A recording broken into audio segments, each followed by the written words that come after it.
Hey mga loves! Good morning! So ngayon mga loves, gusto kong ipakita sa inyo yung aking nagaganda mga fresh red. Yan. Meron pa pong lumapos sa kamay ko, oh. Hi! Yan. Ang ganda pa ng mga bulaklak nila mga loves. Ang bango po niyan. Tapos, yung dahon din po niyan, mga loves, is mabango. Amoy mint leaves. Yan. Ang bango po niyan. Fresh na fresh pa sila tingnan mga loves kasi naulanan po sila. Lakas po yung ulan dito sa amin. Kahapon kasi meron pong bagyo.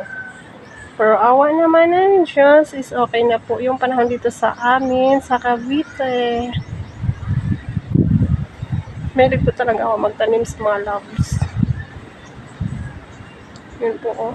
Ito ang isa din sa mga favorite flowers ko dito sa garden ko, mga loves. Ay, gaganda nila. Fresh. Ang sarap po talaga sa pakiramdam, mga loves, no? Kapag meron tayong mga tanim sa ating bakuran. Yan.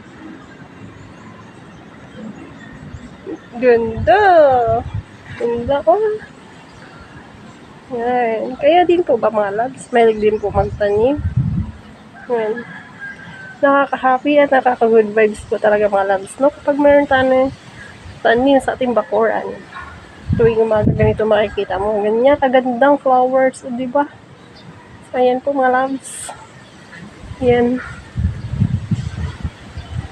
So, yun lang po muna mga loves. Ang mai-share ko po sa inyo ngayon. Amping mukha nyo na. God bless. And thank you for watching.